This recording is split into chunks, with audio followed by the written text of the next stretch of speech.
Welcome along to the How You Say It podcast with myself, Graham Kilgour, and I'm joined with a man who has played, captained and managed at some of the top levels, not just in British football, but European football, Neil Lennon. Neil, how are you?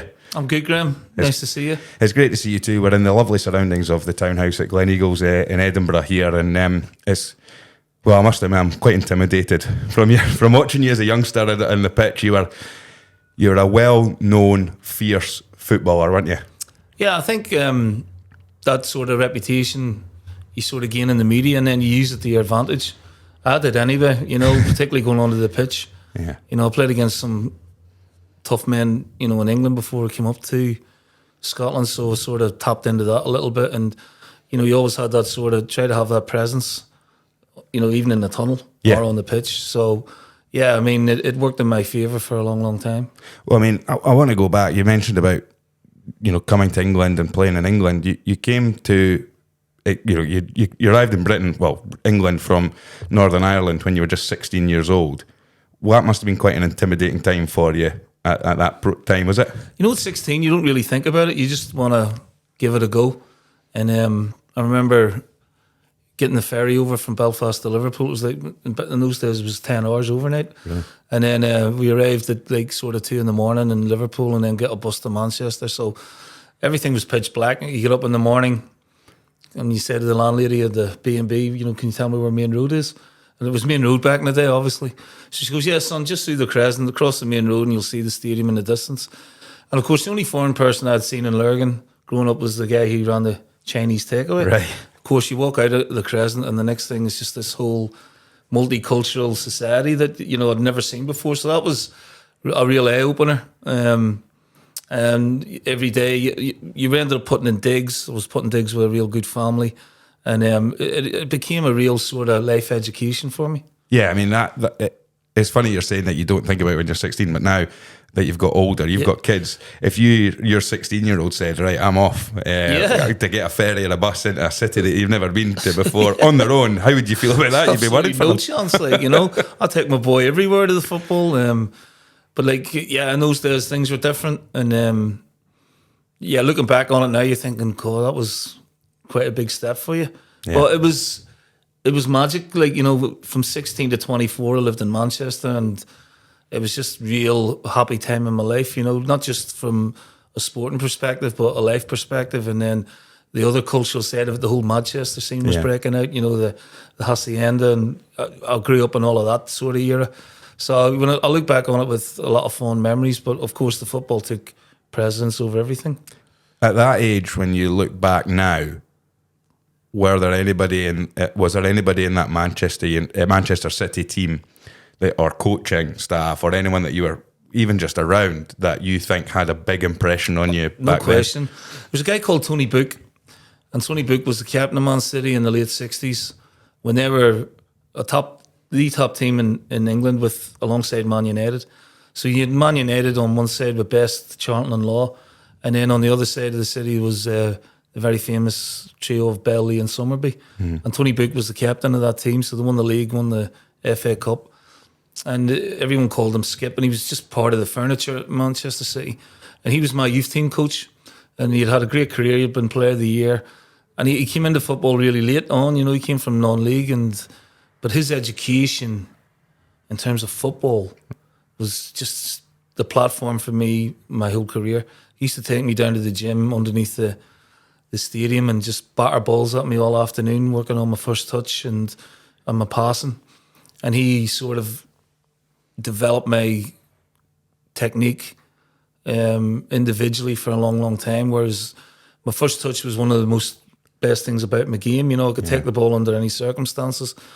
And that was down to Tony, really. And then obviously the game management, that side of the game as well. So even now, I'm talking 36, 37 years later, things that he taught me are still prevalent today. Really? Yeah. Right. I mean, it's interesting you're saying about how he was the captain of that Manchester City team. You were a leader in football for so much of your career, weren't you? You went into, we'll talk about it, the Celtic captaincy and then the management roles and things like that. Were you always like that as a youngster? Were you always somebody that took the lead, that was seen as a leader of groups and things like that, particularly when football and away from football? Yeah, football certainly, and it had a big impact on my life, obviously, and I wanted to win. So you become driven. You come from, working class stock in Ireland, and when you go to England, you have a chip on your shoulder. Mm-hmm. You want to prove to yourself. There's still that, like, even in Scotland, the anti-English sort of want to get one up on them, because they think they look down on us a little bit, and I always sort of carried that. But even in school, I was captain of the team, prefect in school, that type of stuff, sort of maybe a very outgoing personality. But when it came to football, there was only one thing that I wanted to do was, play well and win. So, all the Irish boys at that time, you got Roy Keane, you got other guys who, like Damien Duff and Jim Magilton from the north, Michael Hughes, Steve Loomis, Jerry Taggart, all these guys I grew up with in football and circles. We're all very, very driven to succeed, because we always felt that the odds were stacked against us a little bit. Were you confident as a youngster? No. At first, when I went to City, I was a little bit in awe, sort of shy, and then you grow in confidence as you go on. First of all, you realise, I can do this. I can mix in this company now. And City at the time had the best youth policy in the country.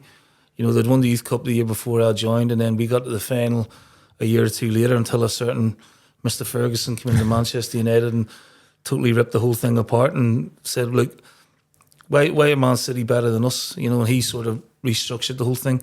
But yeah, like I said, the 2 years apprenticeship and turned the year pro at 19. So at the start, I was a little bit insecure, and, having that, your doubts, can you do this? Without any sort of familial support. But then, you learn resilience, and you toughen, and you get more confident as you go along. And eventually, by the time I was 19, I was far more rounded then. And then you moved on into Crewe, is it Crewe Alexandra? Yeah. You moved to, and did that make an impact on you in the sense that you had played at Manchester City, you'd come through that youth development, so you were going into a team like Crewe?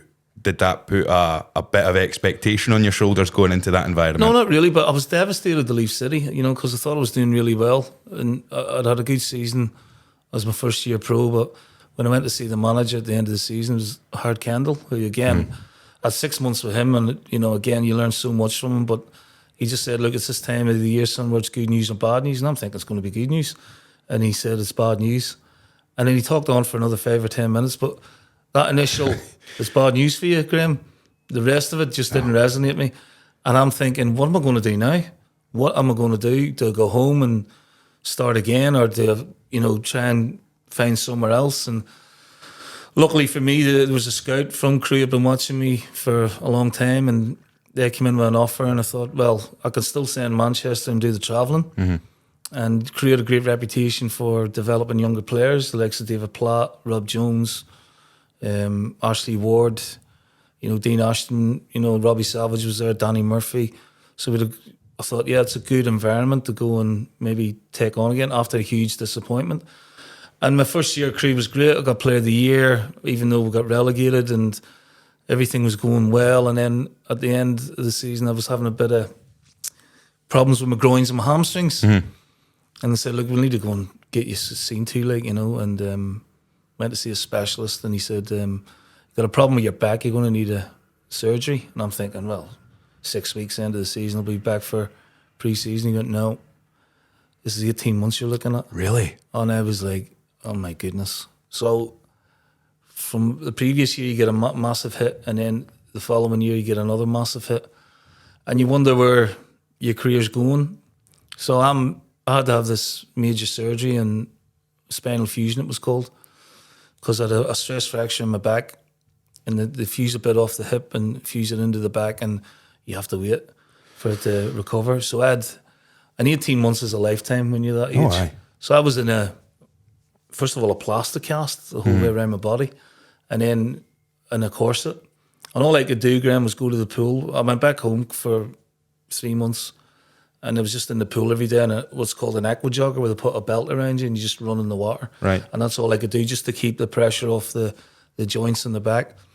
So it was a really difficult part of my life and my career. And you're thinking, right, you're rock bottom. You're a Division 2 club. You're injured for a year.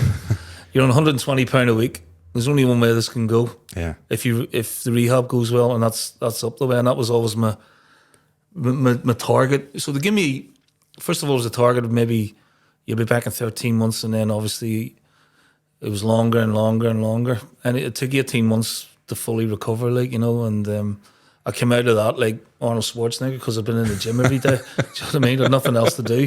So I was going to the pool and then going to the gym, and I came out with big square shoulders, and I had to sort of tone that off before I could start playing again. And then one of the first games back after all that time was Rochdale on a Friday night.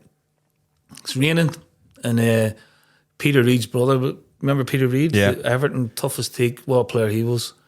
And his brother was a guy called Sean Reid, and he was similar to Peter, big thighs and that. And Sean put me up in the air, and I landed on my back, and I lay there for a couple of seconds. I went, "Oh, I'm okay." And that was it. It was away then, And it's funny you're talking about that confidence and resilience. It only comes from knowing, the confidence that you see so many times a player maybe suffering an injury, and they've just got to get into that first tackle or get hurt the first time to go like what you just did there. No, there's no pain here. I've got confidence and build it up. But I'm interested to go back then. Back then we're talking about what early 90s.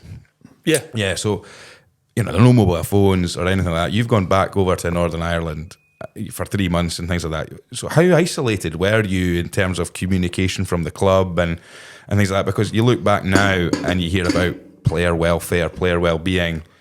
There's always somebody keeping in touch and teammates, and sometimes even being around your teammates at that time would probably help your mental health at the same time as your physical. You're on your own. You're in a swimming pool in this aqua vest thing, aqua belt running. How was that for you to deal with at that age? Tough.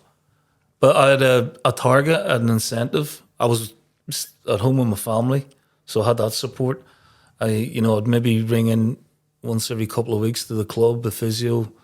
They would sort of look. To be fair to Crewe, they were brilliant. You know what I mean? They covered the whole period. All the operation had a operation in Musgrave Park Hospital, which was an army hospital in Belfast. You can imagine the type of injuries that they were dealing with. So mine would have been a walk in the park for them. So the best surgeon you could probably get, one of the best in Europe. So at my 20th birthday, I was in bed, in a hospital bed. God. My mum brought me down a Chinese takeaway, which was a treat. Anyway, you go through all that and you look back on it, you go, what, where you've got to now. And it's an amazing journey. Like for me, I don't really talk about it that much, but it was just that inbuilt, drive that I wanted to come back. I didn't know where my career would go, but the first port of call was to get back playing because I missed it so much. And in terms of the welfare, obviously my family would look after me at home, and then after 4 months, I was out of the cast. I could come out you could take the cast off at night and that, and obviously getting into the pool, and then to put on a wee corset, and I thought, oh my God, so I had to wear this thing for 6 months. But then that was time to go back to England and, continue my rehabilitation, which was, once you're told a time, Graham, that's your incentive, right? There's nothing else you can do, right? Cut everything else off. Just concentrate on, there's your target. Go for that. I mean, what would a life have looked like for you had football not worked out? That's a really good question. Really good, because I left after my GCSEs. I was okay. I was bright at school, but I wasn't sort of fully focused on it because of my love for football and my sort of determination to do that. Probably would have had to go back to school, back to college, and pick up a career somewhere else. So there's always that in the back of your mind. And you obviously don't have the facilities that you do now. And I'm not trying to bring out the violin or anything like that, but if I hadn't have made it back, I don't know. I mean, it's interesting because sometimes you look at people and you hear these stories. I mean, so many times you hear about footballers that have come from nothing, and they've had that incentive to know if I don't, it could be a life of crime, it could be stuck in poverty, it could be, or whatever, and that's their goal, just to get out. But for me, it sounds like you've got a different incentive in the sense that it was a love and passion of just playing football and knowing like, if I can keep, and 18 months and what you've been through sounds absolutely horrific, but having that different drive, I suppose, because you didn't just get back to football, your career suddenly then just went up and up and up. Yeah, it sort of elevated, and again, you sort of, I wouldn't say it's a blessing in disguise having an injury like that, but what it did do was, you built up a resilience mentally, but then of course physically I was a bit of a specimen then when I came back, having spent all that time doing core work and gym work. And then there's no guarantee that you're going to get back to the level that you were at before. Actually, I was better. Yeah. I was better. And my back was obviously, it had all calloused over and it was solid. And then I got into playing, and I played with some really good players. And ultimately I started attracting attention then from bigger clubs again. Yeah. So that was a very exciting period as well. When you are starting to get noticed by other clubs, now you mentioned about being at Crewe, going to Crewe basically as because it was where you had to go. Whereas once you start to get noticed by other clubs, what's that like for yourself when there's other options and there's opportunities coming in? And you see it so many times with sport is there can sometimes be a lot of forks in the road for professional sports people. Totally. You have a sliding doors moment. Yeah. First of all, I was still with Crewe and was getting selected for Northern Ireland. That was a big sort of plus.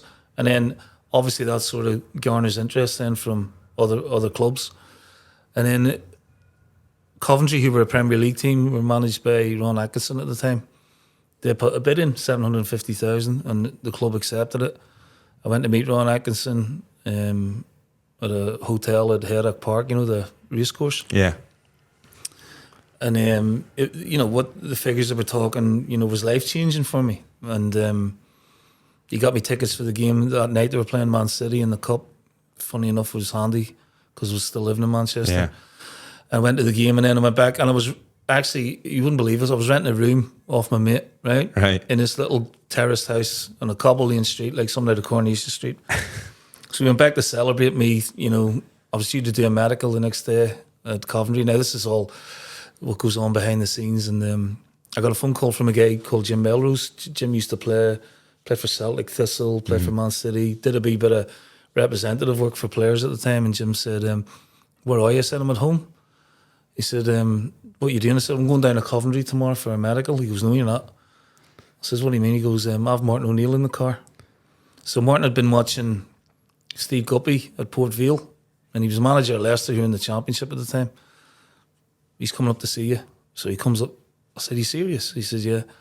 And the house was a tip, Graham, right? I mean, two lads, like, men behaving badly doesn't do it justice, There's pictures of Pam Anderson on the wall and pizza boxes everywhere and a scrappy old pool table and a couple of couches and a telly, and that was it. And the next thing, this big black Mercedes pulls up, and Jim comes in and says, "Right, what a Coventry offer you. Right, just tell Martin a little bit more." And then comes this whirlwind, Martin O'Neill. "It's great to meet you, pal. I've been watching you 6 weeks and you're a fantastic player." And he just sold it to me. And walking in behind him was the legend John Robertson. Yeah. Comes in with a fag and that, like, you know what I mean? "Oh, we think you're a great player, son. Yeah. You should come and play for us." And in the end, after an hour and a half, Jim said, "Come on, we'll go around, we'll take a walk around the block." And my mate, he's up the stairs listening in on everything, Walked around the block, and I said, "Can't turn this guy down, Jim. He's just amazing." And I had to go back to Crewe the next day and tell them, "No, I'm not going to Coventry." So that was really, they were raging, like, you know what I mean?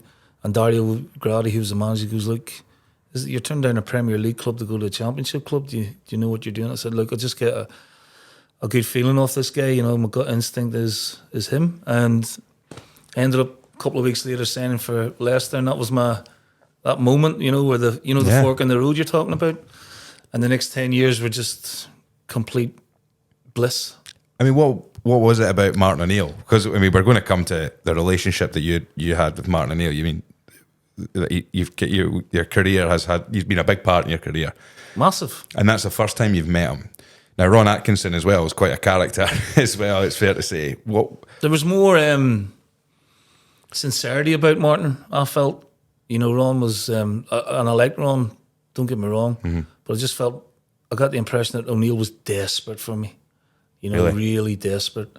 he's sold that way, you know, and of course I knew of him. Martin O'Neill, captain of Northern Ireland, Yeah, of course. Nottingham Forest, Yeah. a couple of European Cups, John Robertson scoring the winner. Yeah. You know, these guys had a big influence on my career. Well, not my career, but my footballing sort of aspirations when I was younger. You had Dalglish and Souness and Hansen at Liverpool, and then you had the Shilton Nottingham Forest team, and they were big rivals. So these two had a big sort of influence, and the way they sold the club, and I just had a real good feeling from them. Mm-hmm. And then things were difficult at the start, you know, at Leicester, but you know, I was very, very lucky. I worked with Martin in his pomp, and for those 10 years after that, Graham, he was incredible to work with. Yeah. And he had charisma, he had intelligence, he had energy, he had great tactical knowledge of the game. His man management was just second to none. I mean, it's interesting about even just the dynamics of we're coming to you, you know, instead of you come and meet me, or we're coming to you. And I know you're looking around trying to tear Pamela Anderson off the wall and tidy up, but you hear about, you know, I look back and you hear the stories about Sir Alex Ferguson, and even just like reaching out personally, that personal touch really can make a huge difference. It doesn't happen now, right? Because you've got all these sort of departments. You've got agents, you've got like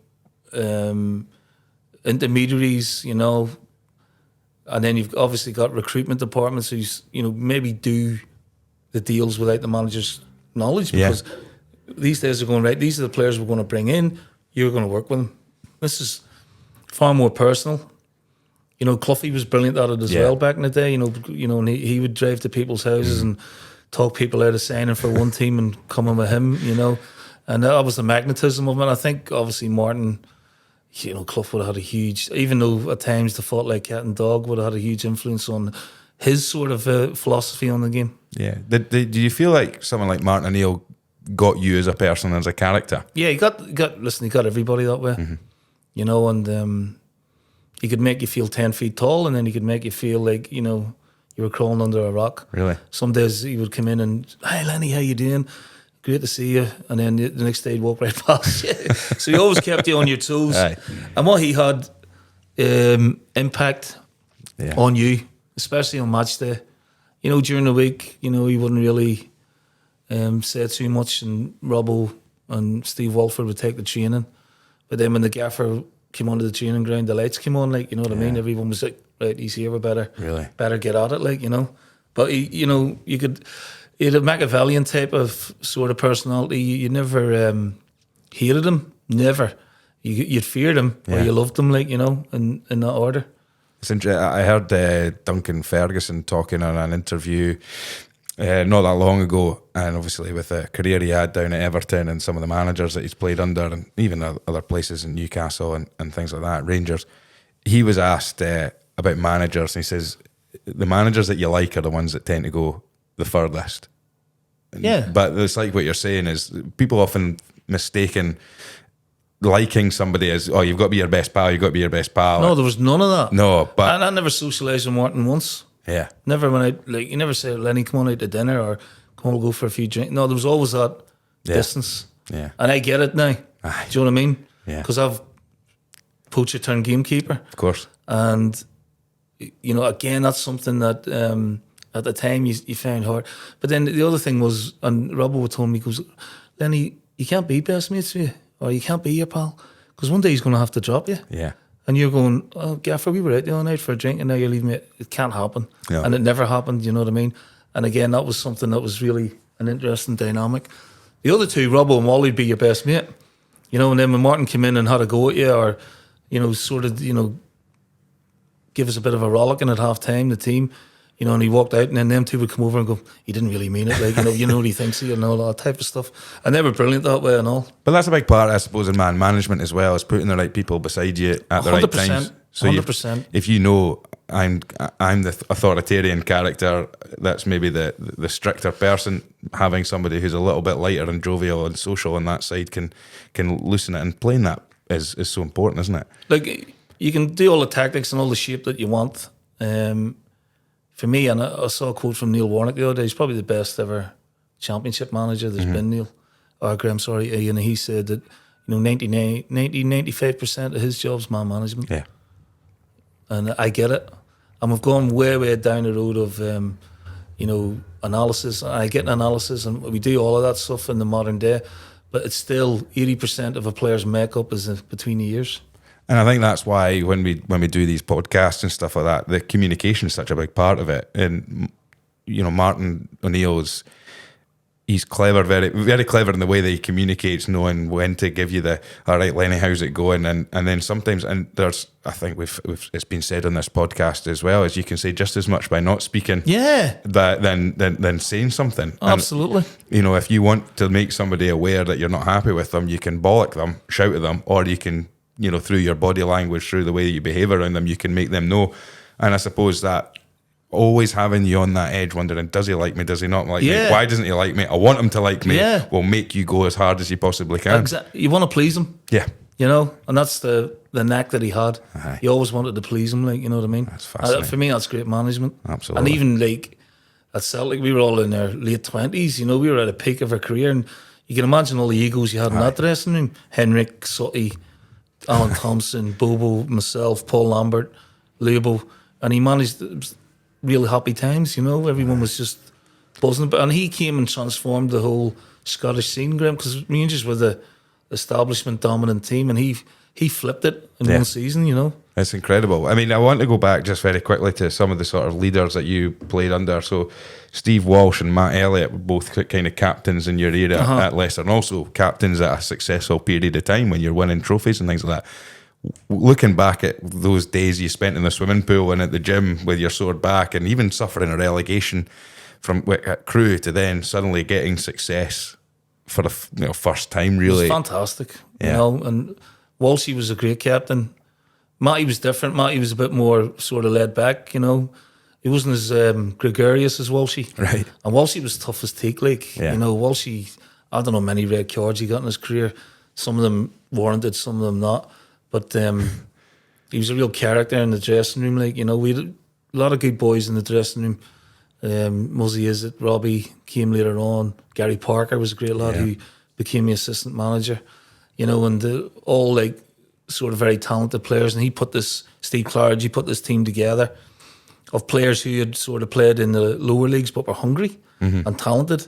And he probably got the best out of the League One lower championship and put them all together. And we had a sort of unbelievable 4 or 5 year period. And Walshy, you'd go to war with Walshy, you know what I mean? He was that type, he'd lead you into the trenches, no problem. He's fearless. What at that time, you as a player, now we've talked a little bit about it, you were a feisty, fiery character of a player.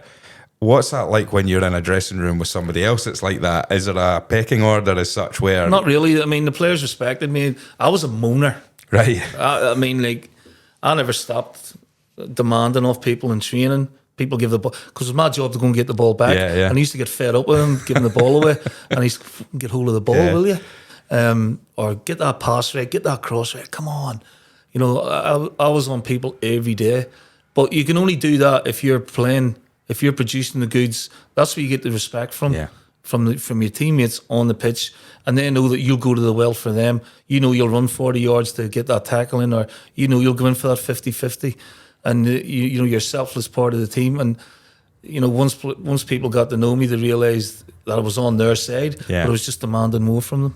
Was there a point that you can remember where you really found your voice as that person? Because I'm looking at you're sort of in your early to mid 20s at the moment, and you're in that team, as you've mentioned, with some big characters. And were you always coming straight in, this is who I am, or was there a point where you thought, I found my voice, this is who I am, and then backing it up? Yeah, I mean, like I said, after about 6 or 7 games, Martin, we're going through a bad time at Leicester. We're about 9th, and the fans are getting on his back to the point where you'll never believe this, Graham, the pitch demonstrations to get him out. Yeah.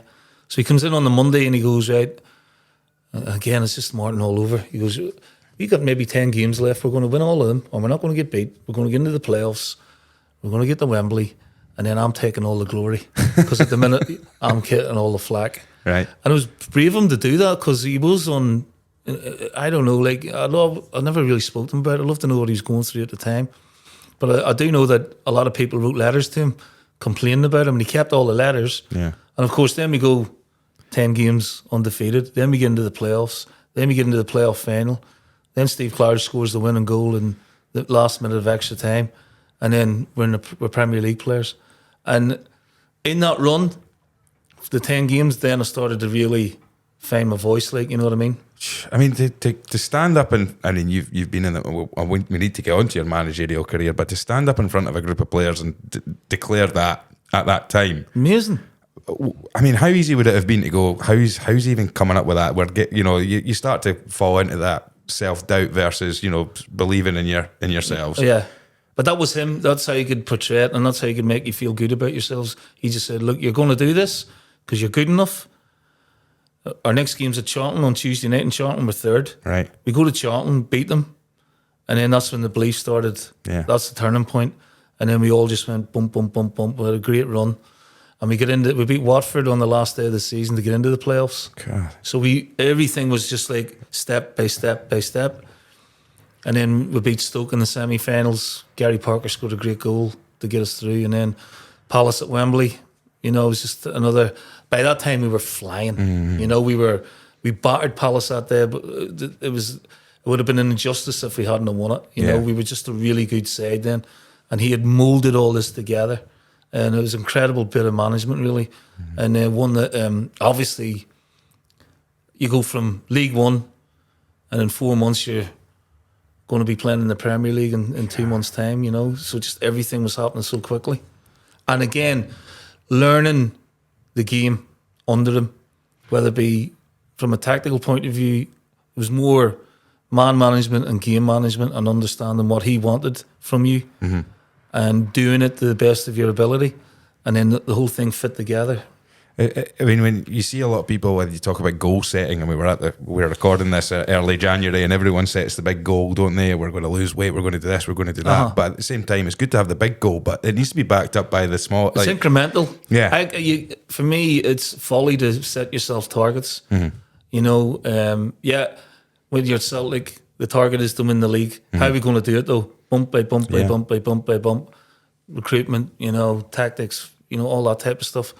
So I always believe that you can't, you keep your goals private, but incremental stages, maybe you can throw it out to the players. But what if it goes wrong? Yeah. In that 6-game period, you say, we want to win this one and want to win 5, draw 1, but you lose one in between, and then the whole thing's out the window. It's pointless. The goal's over, isn't it? Just take it. It's the old adage, take it step by step, game by game, and that's what certainly Martin did. And I don't understand. I understand, clubs have strategies and owners have strategies, and there's so many variables that not working though, Graham. Yeah, I mean, did you ever, or in your management? Well, we've skipped a bit here, but did you ever look at the sort of, as you said, the what ifs, and maybe there's a train of thought where it's great to have the goals and the positive thinking, and we're going to do this, we're going to do this, we're going to do this, but then having somebody there that's going to say, well, what if the devil's advocate? So then you can say, you know what, if we don't win that game, this is how we can come back, or what happens. I think that's really important to do that. You have to look at all scenarios, mm-hmm. and tick a lot of boxes. Obviously, you keep it away at times from the players because you don't want to have of course. A negative in the dressing room or any sort of less than positive talk in it. But as a group, as a staff, you go, if this goes wrong, this is what we're going to do. Yeah. Or if that works for us, can we keep that going? But there's always I hate that thing, plan B, you know what I mean? Yeah. There's contingency, if you want to call it that. You have to have that. Pre-mortem is a phrase I've heard being used where you say, look, and it's quite common when you're goal setting and stuff like that for long term, where you can say, you sometimes need the devil's advocate that says, well, it could go this way, it could go that way, because then what you can do is you can say, but if it does, then this is how we counter it. And I suppose you'll never know how resilient or strong your team actually is until they go through it, until they face 100%. it. And you've seen, even during games, you're talking about game management. Then, Martin O'Neill, you're saying about his game management times. There'll be moments in those when they're saying they're going to come like this, and this is how we're, and it's not always going to go the way you want. Jody used to say to us, lads, the best will in the world. We've done all the work for this game, but we could be a goal down after a minute. Mm-hmm. Don't worry about it. Yeah.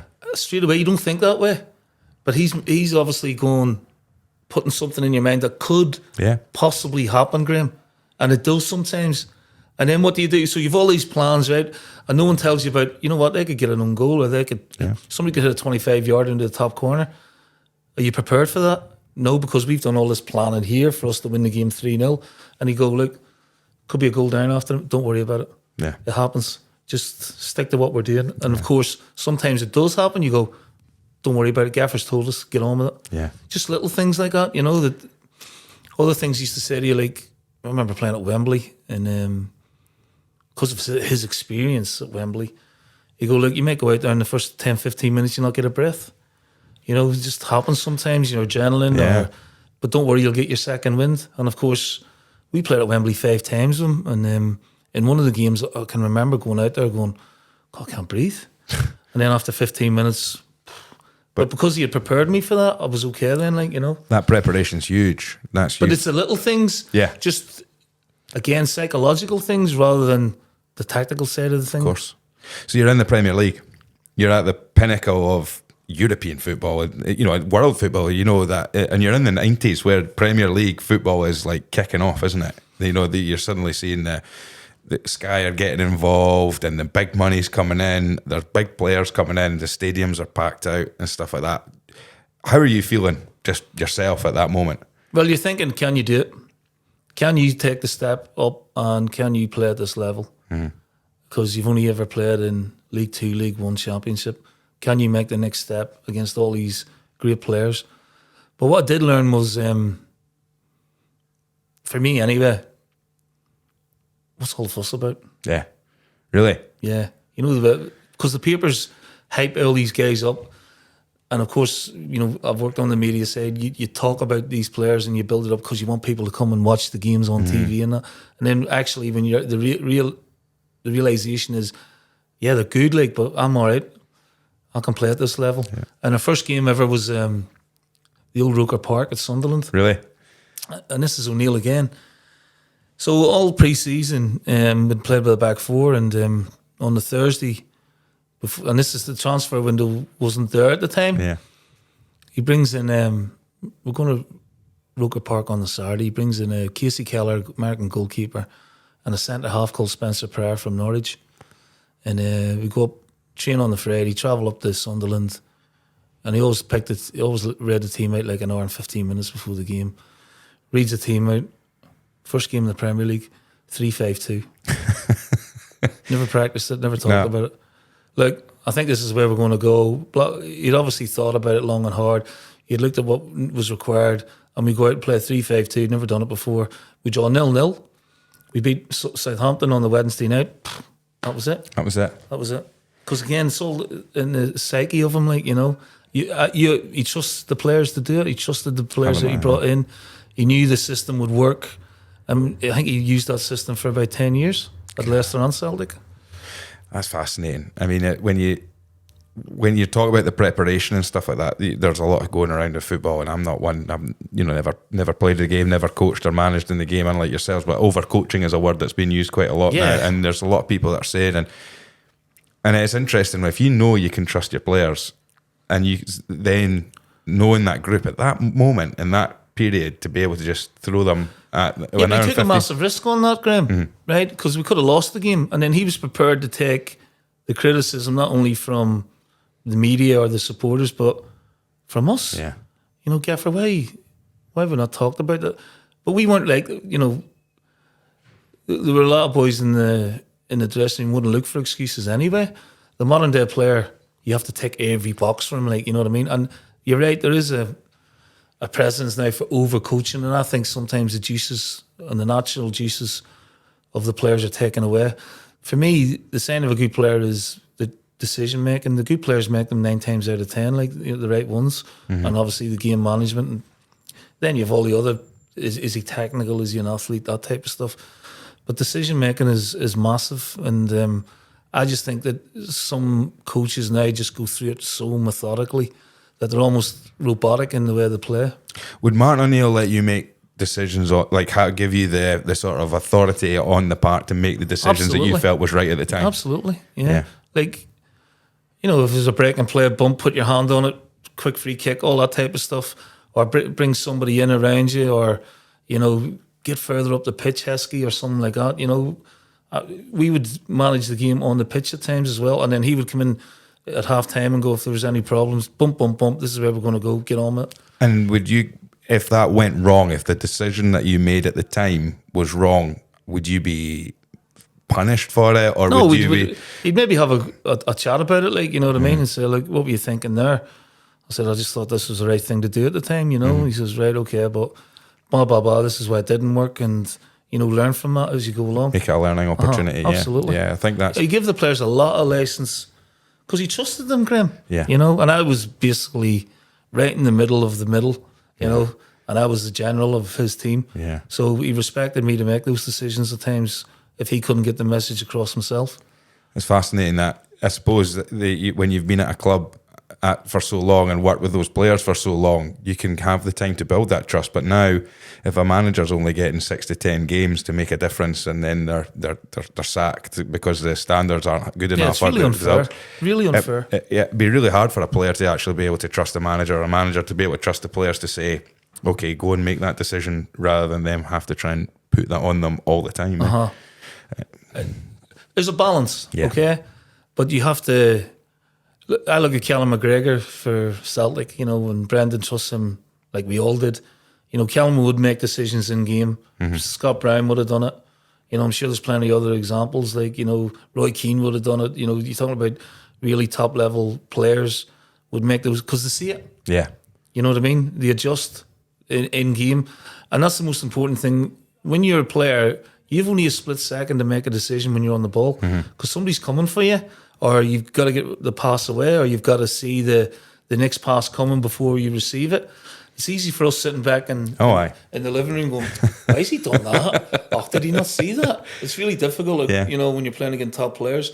And that's what I'm saying about, you know, decision making is the ones that make the right decisions more of the time are the better players. Well, that's it. I mean, there'll be so many players out there that could have had great careers, but when you're in a 60,000-seater stadium and you know that there's an opportunity to do something, but you don't play the pass because you're too scared or too worried of it going wrong, that's it. You know, that's the difference between that. But if you've got a manager like O'Neill or like a Ferguson or like something, you know, Wenger or whatever, even that, like a Roberto Martinez, they want you to try the pass. Yeah. You know, I saw Paul Scholes a few years ago talking about Man United, saying they don't take risks with their passing. You know, and what I mean by that is, like, you know, they see the longer pass or they see the incisive one, they ignore it and play it simple. You know, and a lot of managers, if you see the player and he sees it and he doesn't execute it, it's all right. If he's tried it and it doesn't come off, I think that's all right because he might get it the next time. But if he doesn't try it, you're going, try it. That's it. You've seen it. Just do it. And it's creating that environment where, as I say, it's like, I mean, I think if I remember correctly, listening to a podcast, it was the New Zealand All Blacks created the Fuck Up Club. Right. Where basically, if you've made a mistake, you'd be in there. And they you know, they didn't make light of it as such, but they took the stigma away where they would be able to say, right, hang on a second here. This was a mistake that you made in a game. Why did you make this decision? They weren't asking why, as in giving them a row to do it. They were just wanting to understand, similar to what Martin O'Neill was doing with yourself, to go, right, well, next time we would rather you tried it. And or maybe if they tried it and the execution wasn't right, they can go, well, it's nothing to do with the decision. It's actually the execution of the pass, maybe, or the quality. But that's something that we can work on so that if you're in that position again, you can try it. And I'm fine with that. And taking that stigma away, we're in. But as I say, which we're going to come on to, is when you're playing in that polarised, high-pressure environment at Wembley Stadium or even at Celtic Park or at Old Trafford or all these things, that's when you know the difference between the high-quality players. Because it's a mentality thing as well, and this is what I'm talking about, it's between the years. Yeah. And but he would always be, and Gordon, to be fair, be positive in your play. If I played the ball backwards when I could have played it forward, he'd be going ballistic at me. Yeah. If a centre forward flicked the ball instead of taking it in, he'd go nuts. Yeah. You know, because it's not brave. It's just throwing a leg at something and hoping. No, there's no sort of thought of what you're trying to do. Like, you know what I mean? Whereas, you know, if you played forward all the time, he would love all, as we all do. Like, you know, there's nothing better for me in my team is seeing a centre forward taking it in under pressure, holding people off and bringing other people into the game. I think that's a real skill in itself. It's brave. Now, you're talking about maybe what's the big deal about the players that you're playing up and going in, and some of the games that you're going into. But was that largely down to the fact that you'd had international experience at this point by playing in, when you play for your international country, you know, you're one of the best crop of players that's ever been produced at that time for that country. So being in that environment, you're coming across players that are already in these big high playing environments, English Premier League and some of the top leagues. Did that make it easier for you as a player going into the English Premier League, knowing that you'd already had that international experience? Yeah, I'd maybe 5 or 6 international games, you know, and they were all tough. Yeah. I remember playing in Portugal, against Portugal, and looking at the lineup, and it was the golden generation before the Ronaldos. Yeah. It was like Paulo Sousa and I can't remember the name of the big centre half, Coutinho or something like that he was called. And then there was this guy on the list I'd never heard of, Fago. I'm like, oh, Fago, never heard of him. Well, he could play. Yeah. And that was a real eye-opener for me, because I'm going from League One, playing against your Accrington Stanleys and, you know, your Chesterfields, and I'm playing against one of the best players in the world. Again, in those days, Graham, you didn't have access to La Liga and you didn't have access to all the Bundesliga that you have now. And this guy was just phenomenal. Yeah. And, you know, I'm going, wow, that's the standard that I want to get to.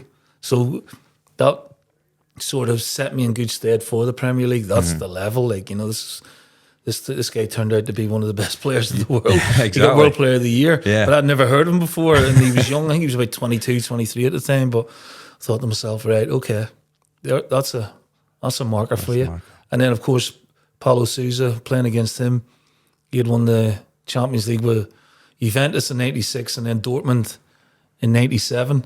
And this game, again, I think it was 1985 when I played against him, and couldn't get near him. He was just so good. I thought, again, that's your level that you have to get to. So it was really good education for me, those games. I'm interested to talk about, you know, we're going to go up to, Martin O'Neill brought you up to Celtic as well. You're playing at Celtic, where so many people talk about the famous Glasgow rivalries that go on, but I think the preparation, that there's so many professionals that underestimate how polarised that environment actually is for players. We've seen so many players coming up from down south that have come into Scottish football. They've maybe signed for Celtic or signed for Rangers, one of the sides, and it's not been the success that they thought it was going to be. That's right. And it's not maybe because of a lack of quality or anything like that. No, you're right. They're not bad players. The majority of players that Celtic and Rangers sign, Graham, are good players. Yeah. Trust me. Oh, they have to be. Yeah.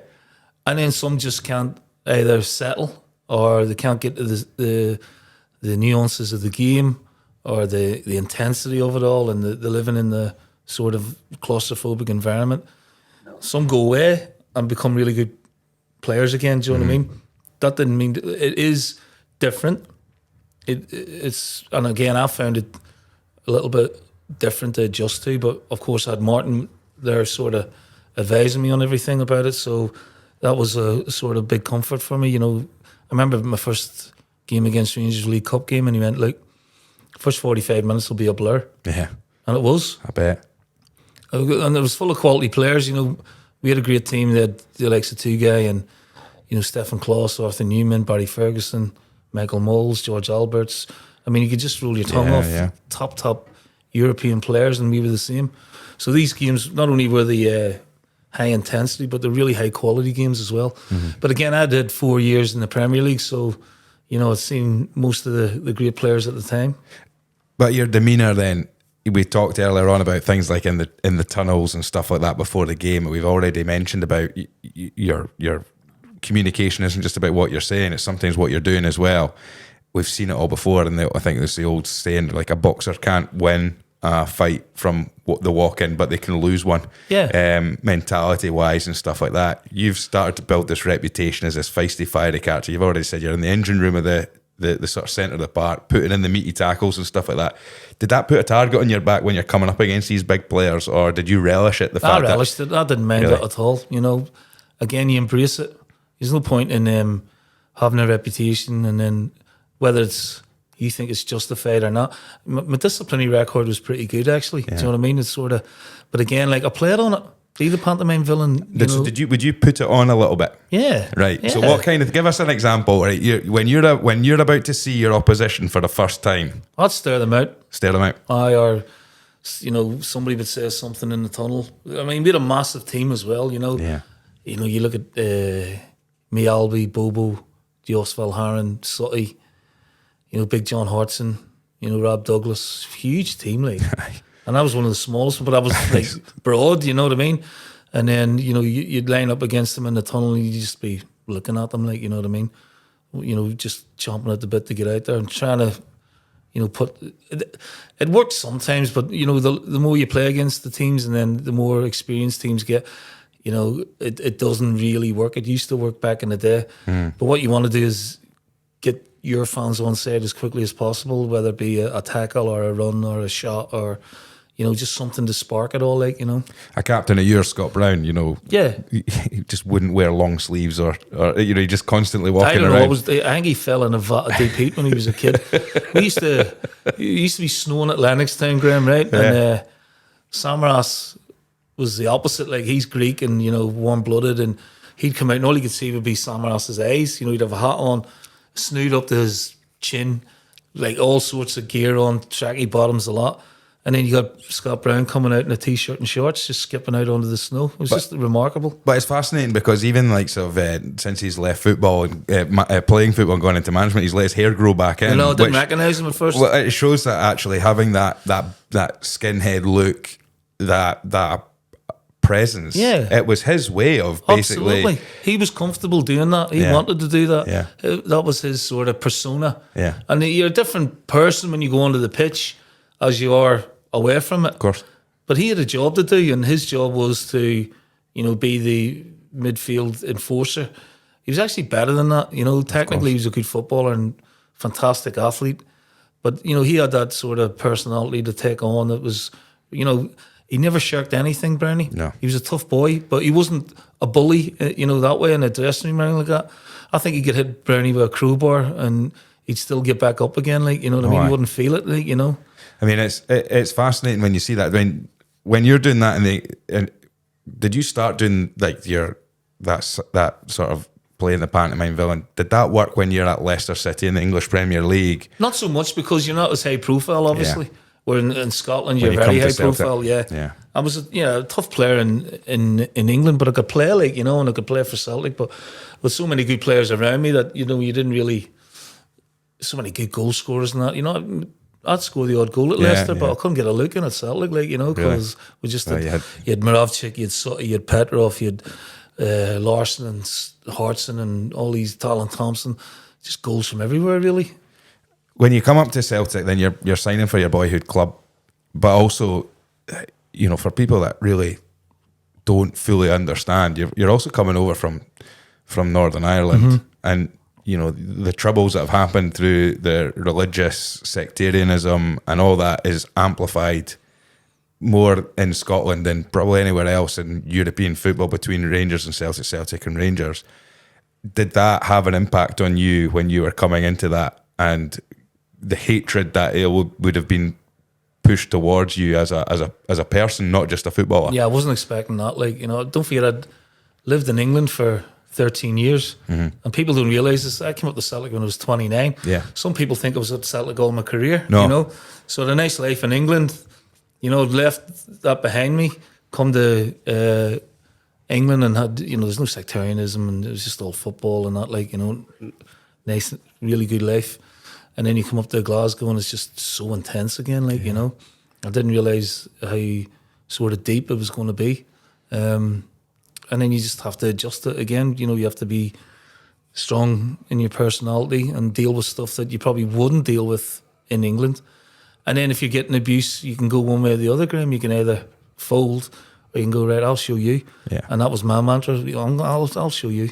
Did you get the support then from the football club and from the leadership groups, like even having Martin O'Neill there and making sure that 100%, I was totally well shielded in that and well protected, not just from a physical point of view, but an emotional point of view as well. Yeah, yeah. So, I mean, when you look at your captains that you played under, Tom Boyd, Paul Lambert and Jackie McNamara, and then it was your turn. What was that like? Brilliant. I was ready for it. I mean, it was 34.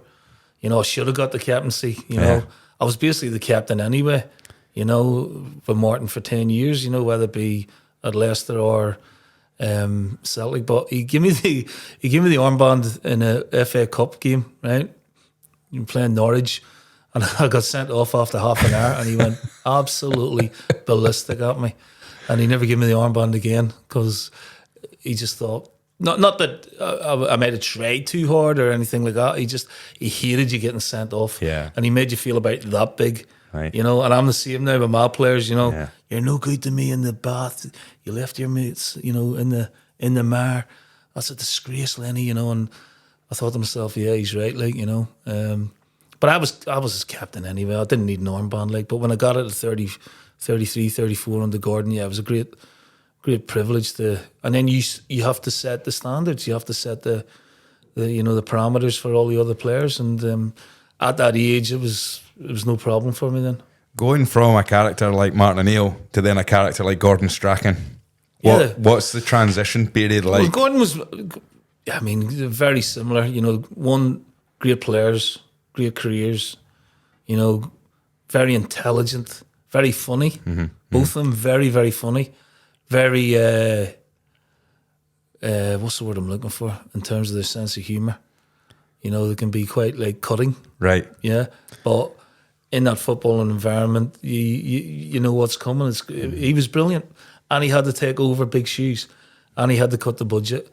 And it was a very difficult period for him to win over the Celtic fans after Martin had left. But he did it brilliantly. If you look back on his time at Celtic, it's remarkable. He won 3 titles, a couple of doubles, and then the 2 last 16s were fantastic. Nobody's ever done that. Yeah, I think that gets underplayed. So last 16 of the Champions League, then he's done that coming twice. through the group stages. Amazing. I mean, those nights I remember watching on the television. Those nights at Celtic Park where the top names in European football were coming to a cauldron, and you're looking at the names on the list and you're thinking, but you've already rattled through so many of those players, and even the ones that Gordon Strachan then had to bring in.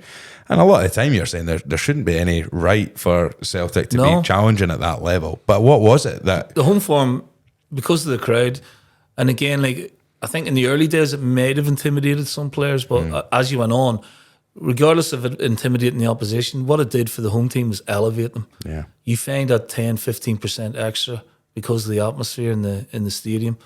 And it was a pretty formidable place to come on a European night. For us, it was brilliant. You walk out into that arena and that noise goes up, the music comes up, and it elevates you. You want it, and that's where you want Celtic to be year in, year out. At the big table, but it's becoming increasingly difficult with the money that's being spent elsewhere. But they're still very, very competitive, particularly at home. When you've become a more senior player in that Celtic team, then you've got the experience. You mentioned about Martin O'Neill telling you, your first Celtic Rangers derby is going to be a frantic 45 minutes and things like that. And you're learning as that happens. Once you've become the senior, the captain, and then you've got other players coming, even from other cultures, other countries that are coming in that maybe don't know just how crazy these games are.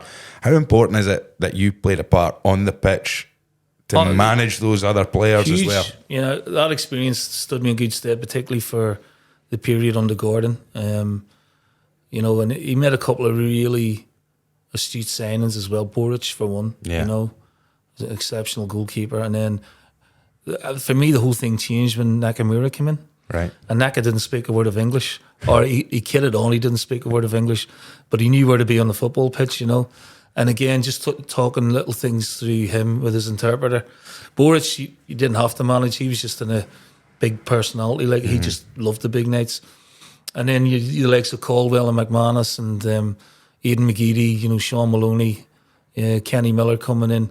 Younger players who you just sort of coax along. Sometimes you get the whip out with them, and the rest of the time you coax them along. And it was fabulous to make the last 16, which I'd never done in my last season. Was just fantastic. Would you take a lot of would you go out onto the park in these big games and try and take a lot of the heat yourself to allow these guys to go. Yeah, so that was my job anyway. Yeah. You know, I was the hod carrier. You know, I was carrying the paint Right. and letting these guys, your Larsons and all these guys, paint the pictures.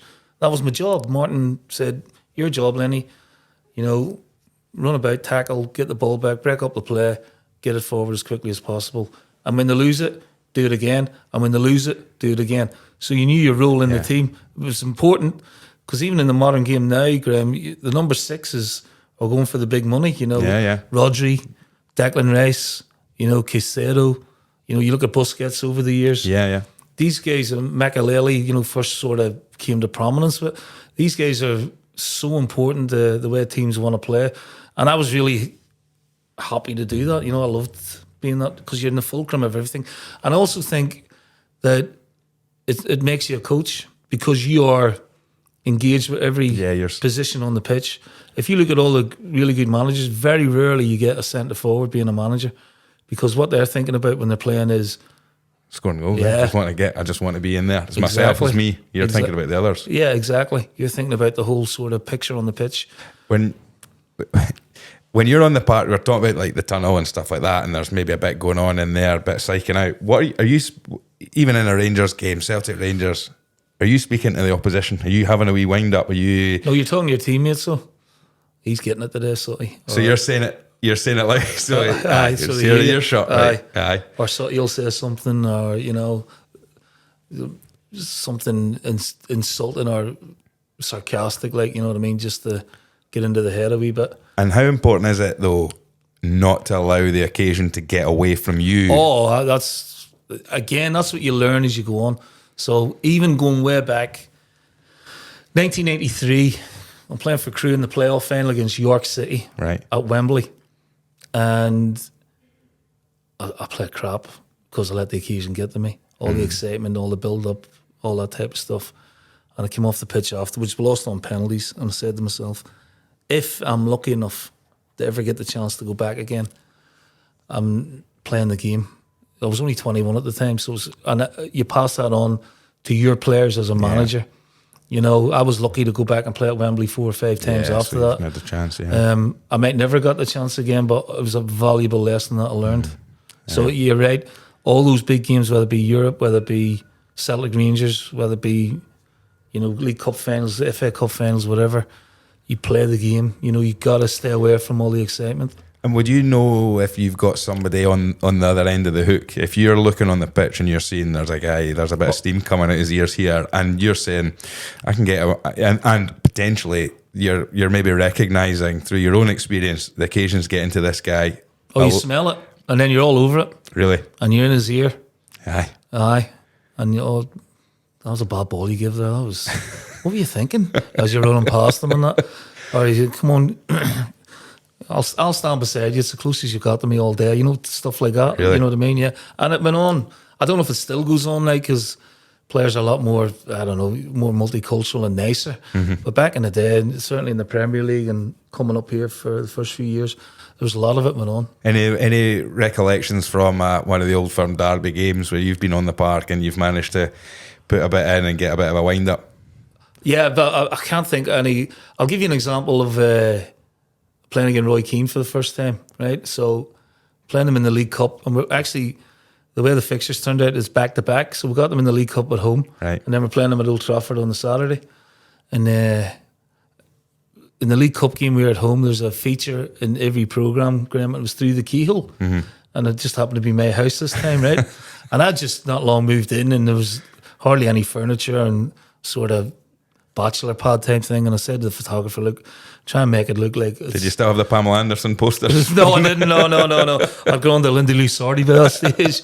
But I said to the photographer, try and make it look habitable if you can, right? A nice big garden and that. And anyway, 20 minutes into the game, me and Roy smashed into each other, and the two of us are pulling each other up. And he goes, "Aye, I've just seen your house in that programme." I said, "Oh, do you like it?" He goes, "My double garage is bigger."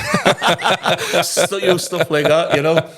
Bellamy was a terrible one for that, and also he was bad for it, like, you know, just sort of the wind up and that. Well, it's part of the game, isn't it? And I'd give a few out as well, like, you know what I mean? You know, so just to pat them down a little bit, or if somebody's coming for you, just make sure you've got a quick answer and response. You've used the phrase earlier on in this episode as, poacher turned gamekeeper or gamekeeper turned poacher. You went into management. Okay, you've obviously, when your career at Celtic had finished as a player, you've gone down south. Was it Nottingham Forest? I did, and was it Wycombe Wanderers as well? But you've got a chance to come up now. You spent the first part of your sort of coaching career with the youths and the youngsters. Oh no! Initially, I did a year and a bit with Gordon. Right. As first team coach, and then when Tony came in, he was bringing his own staff in, and I got the development job with the under-21s, which was brilliant. How hard is it then, being somebody you've talked so much about standards and showing the standards when you're on the park, leading by example, when you can't do that anymore, but you have to try and communicate that, particularly when you're at a development stage for young people who probably might not be able to do what you had expected yourself to be able to do? Yeah, you need patience, obviously, and you need an understanding of them, and you can't go too hard with them. But you also have to have, you have to give them a level of discipline on and off the field. I loved it, and it was great to go and try things, make notes of things that worked and what didn't work. You'd maybe try a few different formations or, a style of play. And I remember taking the development team all around Ireland to play against men. Right. So you're playing Derry City, you're playing maybe Dundalk or Shamrock Rovers, take them down to non-league teams in England, Barrow, teams like that, and learning the game. Yeah, yeah. Not just playing in this wee bubble of under-18 football where they're beating maybe Kilmarnock 5-3 or, because eventually they stop learning from that and they need to take the game on and let them see the game for what it really is. So if they are going to go out on loan somewhere, the lower league club, then they're ready for that. And I really enjoyed that. And, with Forrest coming through, and I just thought, what a player he's going to be, and that was a real buzz, working with him every day. I used to get the whip out for him and all the times, but he was a great kid and he could take it as well. And he turned out to be what I expected him to be. He turned out to be a legend at the club, Well, you're looking at it and you're saying about you're building the same resilience that you had to build as a youngster, but it's different eras, different times, so it's harder. But I suppose giving people that exposure to maybe getting a bit of knocked down a little bit, playing against men and having to get back up instead of and it's, as well at a club like Celtic where you are at the pinnacle, you're already the best crop of the guys around you, so there's an expectation that you're going to win and win and win. Yeah. But how do you keep that hunger for them to make sure that there's a chance that you won't win one day, and you need to know how to deal with that? That's right. Well, to be fair, we won most of the games, but if there was something I wasn't happy about, I'd come in and have a go at them, and just to keep them on their toes. I remember we played Queen of the South. It was a free week or something like that, and Gordon Chisholm was the manager, and he invited us down to play. And he's a little bit disappointed because I hadn't brought, some of the scraps of the first team squad. I said, look, these boys will give you a game. We're 3-0 up after 15 minutes, and he's thinking, where'd you get this lad from? You had Richie Towell, you had Jamesy, you had Paul McGowan, and they could really play. But any time I felt they were getting complacent or, lacking a bit of humility, I'd get the whip out then, because that's the way I was taught. And that's what stood me in good stead all my career. I think I heard someone saying, was it smash them when they think they're getting a hug and hug them when they think they're getting a smash? That was Cloughie's. Was that? Yeah, Gary Parker used to tell me a lot about Cloughie. If somebody wasn't playing so well, he'd come in at half time, he goes, you've been brilliant today, keep it going, and you're the first name on my team sheet next week. Aye. A lot of managers use that sort of reverse psychology. Yeah. Just that's it. I'm not convinced Martin ever did, So, you eventually get, you were still, late 30s at the time when you got offered the opportunity to take Celtic on as an interim manager at the start to see the season out. Yes. Through what had probably been a little bit of a tougher time for that Celtic team. We had 8 league games and a semi-final, and we won all the 8 league games, but we lost the semi-final to Ross County. And that was sort of like me auditioning for the job. And thankfully, they saw enough in me to give me the job. And it was a rebuilding process, Ian left and Arthur Borich left. And the remit was to build a younger, more dynamic team and put assets in the team as well as you go along. So it was brilliant. It was really, one, it was an unbelievable privilege. And two, when you look back on it, it's that sort of thing we were talking about when I was 16. Yeah. You're fearless, like, Well, that's it. you know, boom, you're 38, you got the Celtic job, you're fearless, you know, just go for it. And if you get offered something like that, you can't turn it down, Graham, because you die wondering. Well, you know I what mean, I'm looking at it and I'm thinking, well, I'm 35 this year, so that'd be 3 years' time if I got offered a position football, like that.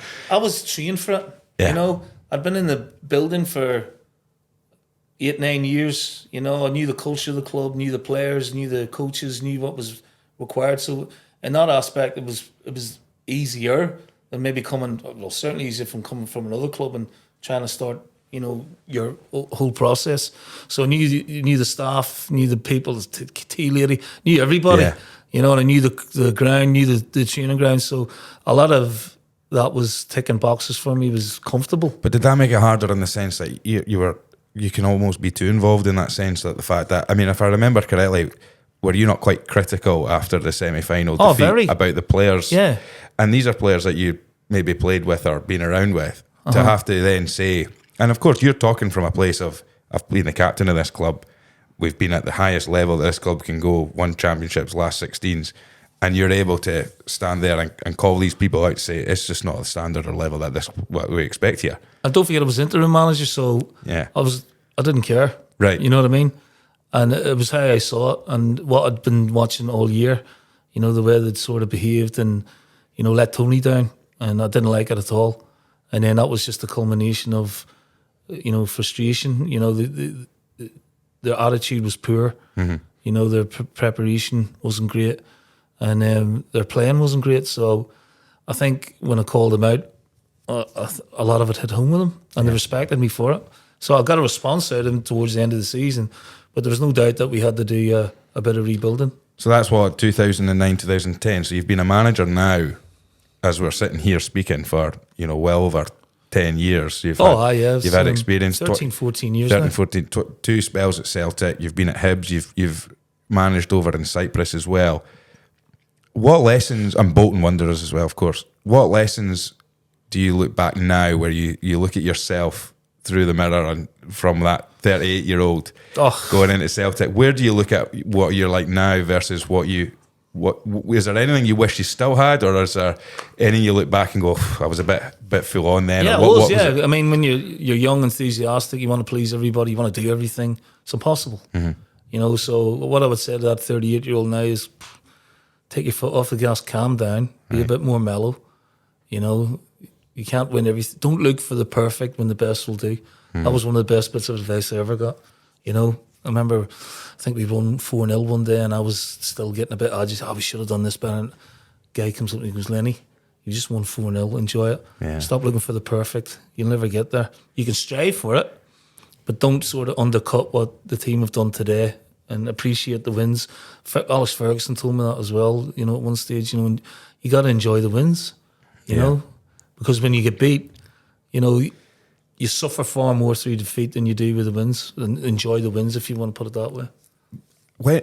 When you're a manager of Celtic and you're in that bubble, we've talked about being the player, we've talked about being the captain, but there's so much more expectation in terms of like what is a good season. I mean, I look at your record there. The first season 2010-2011, you won the Scottish Cup, but you lost the league to Rangers on the last day of the season, and you also lost in the League Cup final. So it's like the expectation levels from a Celtic supporter. You've won 1 trophy out of 3, but your closest rivals have won 2 out of the 3. Yeah. Do you feel that that's a difficult one to even say? How do you measure success at that level? I think the fans at the time would have looked at the progression we'd made. Right. You know, it's one that got away from it really. Like, you know, we lost it in Inverness with a couple of games to go. We missed the penalty at Ibrox. The game ended up 0-0. If we'd have scored that, would have been 5 points clear. We probably would have won the league. And we played some great football, and I think the fans appreciated that. It ended well with the cup, and then you know, you're thinking, right, next year the expectation level's higher now. You got to win the title. Yeah. You know, so I think in that first year there was a bit of slack cut for me. You know what I mean? I think now, with the way the club's been over the last sort of 10, 15 years, there is no slack at all. It's just, you know, win or be damned. Well, I mean, is there one of the 3 that is the preferable of the trophies. Yes. Or the title. League title. Whenever I went into it, it was the league and can we forge a reputation in the Champions League. Right. And then the cups are always important, like, but you know, the third priority would be the Scottish Cup and the fourth would be the League Cup. That's why I always looked at it. That's the way you looked at it. And I still think that's prevalent now. Yeah. You know, for Brendan this year, all right, they're the League Cup, but they finished the Champions League well, got 4 points out of it, which is okay, compared to what we've had before. And obviously win the league because one, you're champions, and two, you've got to step into the Champions League again, which is where you want to be. So when you're the manager now, we talked about like the psychology of when you're in the tunnel, psyching out and stuff like that. Now you're on the side of the pitch, right? How difficult was that for you at the very beginning to control those emotions or know when to show the emotions and when not to show the emotions? Yeah, it's a learning process. And I look back at some of the rows I got into and you think, you should have stepped away from that, like, you know what I mean? But, you know, sometimes you do it for effect if the team are struggling a little bit. You know, I know other managers who have done that before. Who, you know, this game's getting away from us. I need to rouse them up. I'll go and start an argument with somebody. Really? Yeah. I do know that for fact, but I'm not going to say who. So sometimes you use that as a little prod or a jag to your team to go, come on.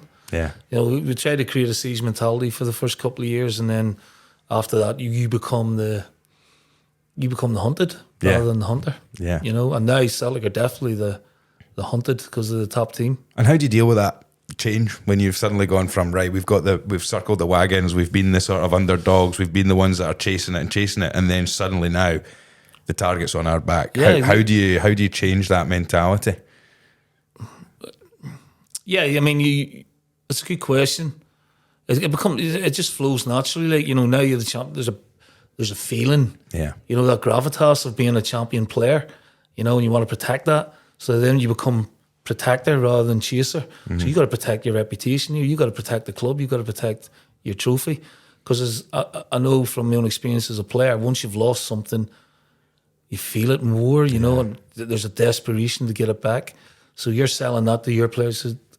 You know, the team across the road here, they'll be desperate for that trophy again. You know, you got to fight off all comers. When you step in, you've had so many influences on your management, particularly from, you know, Gordon Strachan and Martin O'Neill. And how hard is it to be your own manager, even though you've got so much influence from those people as well? It's easy to take parts, but was it difficult not to fall in to a trap of people looking at you going, "Oh, that's just Martin O'Neill in disguise"? Let's not admit that. You know, I don't care. Right. If I could be as successful as Martin and Gordon, then I'm delighted. Of course. You know, but you do take bits from everybody. Obviously, 10 years of Martin, you know, that's going to have a huge influence on your mindset, on the way you approach things. And then, you know, 3 or 4 years under Gordon, where he's one of my very best friends in football now as well, and he's always on the phone to give advice. Why not? Yeah. You know, you take it. And then you have your own traits and personalities. You have your own team beside you. You're different. You know, you pick them for a reason. You know, one might be good on the training ground, one might be good at reading the opposition, one might be good at, you know, spotting a player. And they're all different personalities who come from different backgrounds. You pick little bits off them. I still use stuff that we talked about earlier on with Tony Book. Yeah. Bits with Hard Kendall, bits with Dario Gradi. But yeah, the majority of my career was with Gordon and in particular Martin. And if people want to say, "Oh yeah, he's just taking a leaf out of it," yeah. I am 100%. Well, it's backed up, I suppose, isn't it? He's probably the most successful Irish manager ever. What would you say, looking back at your career so far, what's been the harshest lesson you've had? And how did you deal with it? Harshest lesson?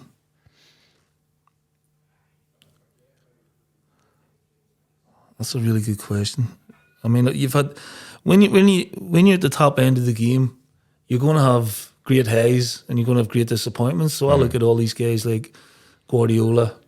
You know, for all the success, he's had major disappointments as well. Yeah. But you got to be there. Do you know what I mean, Graham? You got to be in the mix to experience all of that. The experience of Bolton the second year when the club went into administration, that was a really tough experience. But they're experiences. So you get good experiences and bad experiences in your career, and you got to learn from both. And what you don't, when you're on top, you want to stay on top and you want to be relentless. And when you're struggling, then you have to find a way of learning from that and making sure that it never happens again. It's really the harshest lesson. I can't really think of one because I've had a few. Yeah. I've had a few kicks in the groin. You know, I've had great successes as well, but I've had a few kicks along the way. When you're looking at that first season, right, and it was a 1 point, and you're able to, that's the fascinating thing when you speak to people who've played at the top level. You're able to pinpoint exactly areas of defeats where you can know. You're suddenly saying, back in 2010, 2011, you're able to tell me a missed penalty at Ibrox and a defeat at Inverness all those years ago are what in that environment are the difference between 1 point losing. Yeah, but they're the ones that you remember. Yeah, you know, I can't remember a lot of my wins. No, you know, the big ones they'll always stand out. But you know, my win record at Celtic was 70-odd%. Yeah, right. So there's hundreds of wins in there but you remember the defeats. So how do you go into the league's finished? The last game of the season did you beat Motherwell 4-0 or something on the last day? Yeah, we did. But it was Rangers had got the result. Rangers won Kilmarnock. Yeah. Right, so you're back into that changing room. The realisation is it's not going to happen. It's flat. But you've also got a Scottish Cup final within a week, and then of course you've got to try and convince those players who will be feeling so low. Number one, you've got to get them up to win that Scottish Cup final. But then number two, you've got to say you've got to get up because we've got to do all of that. Even how battered and bruised and sore you feel right now, we've got to get up and do it again next season. And this time we've got to do it to beat them. Yeah. How do you lift people to do that? Well, first of all, you tell them what a great season they've had, right? So, you know, the season before maybe finished 18 points down, and now you're a whisker away from winning it. So that's a huge improvement. But we're all winners. Mm-hmm. You know, in Glasgow, there's no grey areas. You win or you lose. Yeah. I know how you're feeling. I've been there. I've lost league titles as a player on the last day of the season. But what you have to do is pick yourself up again. We've got a cup final next week. We need to finish the season with silverware. That's something you guys deserve. Mm-hmm. And all of a sudden you see them starting to pick themselves up. When you're a pundit, you almost have amnesia. Right. Pundits have amnesia because they never remember their bad games. Right? Yeah. They never remember the cup finals they lost or the league titles they've lost because they don't want to talk about it, you know. And then they're commenting on other players and blah, blah, blah. And you're thinking to yourself, actually, I remember you doing that in a game, you know, not so long ago or whatever. Anyway, so you always remind them of your fallibilities as well as a player. People see you as a Neil Lennon, he's won 10 titles and he's won 8 cups and he's a legend and all that. But I had some hard days, really hard days. And the hard days are the ones that drive you on to have the better days. Yeah. And that's what you say to the players, you know. You can't have it all your own way. No. Fans expect you to have it all. Now, the fans look for the perfect, but that's not realistic, as you know. Well, I mean, talking about fans and talking about media and pundits and stuff like that, you're going out into the media sometimes after a very disappointing result or sometimes after and having to keep yourself in check. It's really hard. I remember as a Wraith Rovers supporter, Hibs beat Wraith Rovers at Starks Park 1-0. Your Hibs team when you managed them. No, it was 1 each. Was it 1 each? Yeah. And I think, I thought we had won, but you slaughtered your Hibs team on the radio. Yeah. And now, how hard is it again? What's it like when the moment where you've just either found out and more information, you're still seething after a result, and you've got to stand with a reporter who's going to put a microphone under you and ask you questions about that, and you've got to keep your emotions in check or know when to let your emotions come out. Yeah, you do, but I mean, you got to be honest at times as well, Graham, and go, you got to call it as you see it.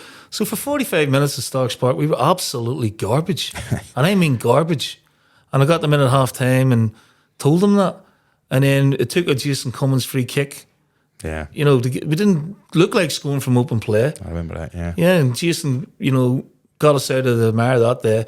But we were playing Hearts in the Cup on the Tuesday night, I think, or the Wednesday night. But I wasn't accepting that because we were the best team in the league, but we didn't turn up that day. And it's all about standards. It's all about consistency. You can't go out, you know, calling it, oh yeah, it was one of them days, didn't go right for us, blah, blah, blah. But I know my players inside out, and I know what they're capable of, and I know that they're application that day was nowhere near the level that was expected of them. But then when you're a football manager as well and a pundit, we've all sat and watched the football manager come out and he'll maybe give a different outlook on the game, and you'll maybe see the pundits kind of, maybe people like yourself, ex-players and stuff like that, chuckling away going, I bet he won't be saying that to the players in the changing room. So there's a time when you've had to protect your players publicly. Yeah, and I've done that. And had to, as angry and as seething you might be at how they've performed, you've known you've got to stand up there and even sometimes put the blame on your own shoulders. And then you go, then you go back into the changing rooms, or you've just come from the changing room, and it's not exactly the same message that you're telling the players. No. How important was that to manage that just right, so that you know when to protect them and knowing? You have to take a breather sometimes and acknowledge what you can say and what you can't say. Obviously, you're coming out of the dressing room, you're looking at the players and thinking, right, can I go hard on them today? Because I knew had a big game coming up on the Wednesday. And the one thing that I wanted to do was get a reaction, and I got that. But when I showed them the footage of the game on the Sunday, I got them in the next day and said, "We're watching this." They couldn't believe how bad they were. So they understood where it was coming from then. And then that's forgotten. Total reset Monday. We got Hearts. You're going to beat them. Total positive again. Look, you've had a look at it yourselves. You know you're 10 times better than this, and you know why I'm angry. Yeah, I get it, Gaffer.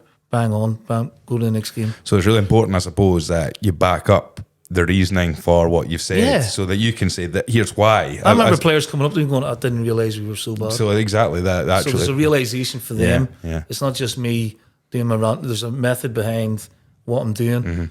And I've called you out now.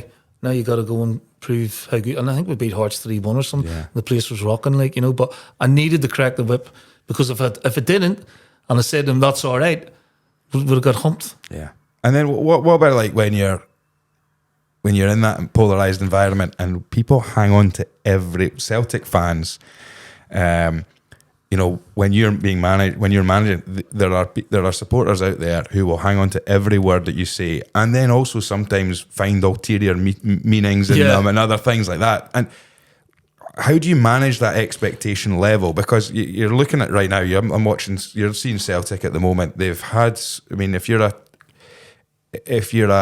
24-year-old Celtic fan, right, since you were 12 years old, you've known nothing but success. Like maybe once or twice. I know COVID, tell me about it. Yeah, But that's the thing, is there's 24, 25-year-old Celtic fans out there that know nothing more than just we win trebles. Now so there's almost, you become a victim of your own success slightly, but how do you control that narrative, and how do you manage that expectation when you're speaking to the press, and knowing that when you're speaking to the press, it's going out to the wider? Yeah, I mean, you have a wee chat about it with, when you do a press conference, you're briefed on what's going to be asked and what you're going to talk about, and obviously you talk it through with the PR people and certainly the chief executive. What message do we want to put out here?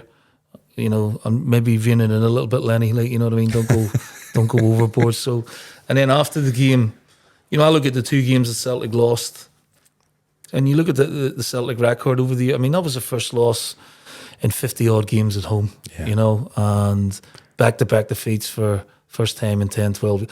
It's going to happen sometime, of course. But people don't see that at the time. And there's all this sort of knee-jerk reactions these days. It's like fast food. Everyone wants everything now. And, of course, when you're experienced, you can take a step out of it and go, look, these things happen. I still fancy Celtic to win the league. I still fancy Celtic to beat Rangers at the last game of the break. Right. Because they're big game players and they need a game like that to get going again. That just comes with experience. A 24-year-old fan won't understand that. Yeah. So I think Brendan kept his counsel pretty well. But he's obviously, like us all, at times you get a bit miffed with it all, because it's not totally realistic to keep those standards going for forever and a day.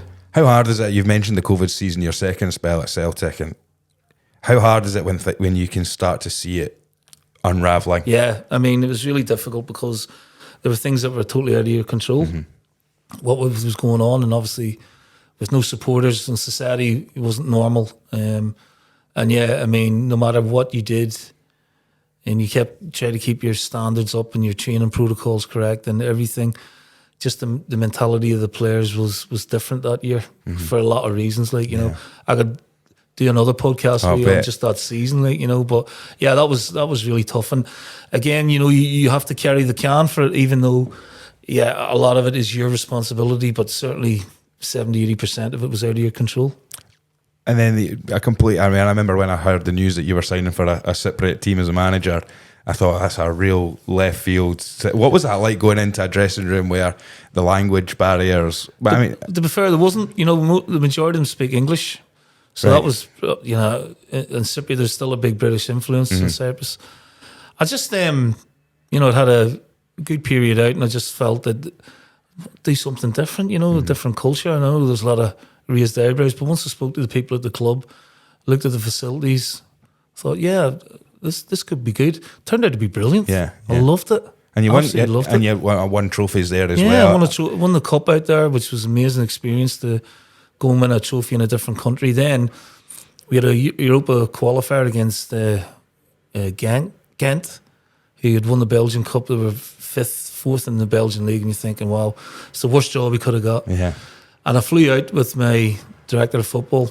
So I had to fly to Frankfurt, and then Frankfurt to Brussels, watch the game, and then do that again on the way back. But it was worth doing because I got to see Ghent live. And I thought we could cause an upset here. Yeah. And in the end, we beat them 4-0 over. We were too powerful for them. Yeah, we got a really good way of playing against them, and that was really important to go. I always think it's really important to go and watch opposition live if you can. Yeah. And it took me planes, trains, and automobiles to get there, but once you get through, once we beat them, it was amazing. You know, you're bringing in millions of pounds. The draw we got was Sheriff Tiraspol, who had beaten Real Madrid the year before. It's Real Sociedad, who were top La Liga team, and then the cream of the crop, Man United. So it was a Champions League group. It's incredible. And the place was packed, you know. And it was a brilliant, I mean, it was so surreal walking out at Old Trafford as a coach for the first time. Yeah. After everything I'd done at Celtic, to walk out at Old Trafford in a European game with a Cypriot team, it was just amazing. Amazing. And, did you notice a big culture difference between, I mean, obviously going from the sort of Scottish or British football scene to a foreign club, culture-wise, and how to settle that culture? Was that a challenge for you, or were you? Yeah, when we watched a lot of the games before we came in, and we thought the tempo of the game was too slow, you know, and a lot of players were just going through the motions. So we upped the intensity in training and got them training as we wanted them to play, and then we slowly but surely started seeing, you know, that improve. And we brought, I wouldn't say a British mentality, but certainly a more intense, aggressive way of playing and creating a lot of chances and scoring goals, and the players really bought into it. But then you're going up against different types of coaches as well. You had Slovakians, Serbians, Spanish, Turkish, you know, Cypriot, Greek, and it was fascinating to come up against their. And was that a big learning curve for you as well? Then, yeah, so brilliant. You're coming up against that. Loved it. Yeah, absolutely loved it. Facilities were good. Climate was unbelievable. You know, you're waking up every day. You could be in a bad mood getting up out of bed, but as soon as the sun hits you, you're like, I feel great. Going in, you know, talking about going to Lennox Town in the snow. I was going to the training ground in my shorts and flip flops. Brilliant. But it was a real, again, a learning experience, but a real enjoyable experience, I have to say. And I made a lot of good friends over there as well. Well, the last question before I ask about our sort of key fundamentals, but will we see Neil Lennon back in management soon? I hope so. Yeah, I've got hopefully a few options in the offer. Not a couple of offers in the summer that didn't fit what I was looking for.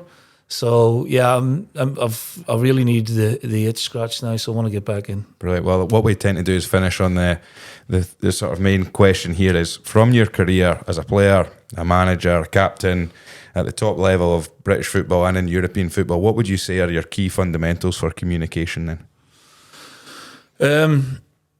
Making your point succinct, you know, obviously showing what you want from the players, but making it concise. Don't overflow them with information. Get your bullet points across. That's really important. And then if you can, in analysis, show them the pictures. Take them out on the training ground and show them the pictures again as you want them to do it. I know this is funny, having done an hour's podcast. Don't talk too much. You know, we talked about the O'Neill sort of factor. I think Postecoglou's very much like that as well. Keep the players on their, keep your staff on their toes. Have that respect and try and engage them to do work as hard as they can for you without them disliking you. Yeah. That's a real sort of secret to success, I think. And, have a good sense of humour. Yeah. Keep it, try and find moments where you can motivate them through humour and, motivate them through humour if you want. But I always think it's be self-deprecating when you can. It's not all about you. Yeah. Martin always came out with a quote to me, football's about people who pay, the fans, and people who play. We guys are custodians of whatever club we're in. We are not going to be there forever, but the fans and the players will. Brilliant. Well, Neil Lennon, thank you so much for that. Thank you. I've got plenty more questions I could have asked, but maybe another podcast another time, but thank you so much. Cheers, Graham. Thank you. Thanks, Neil.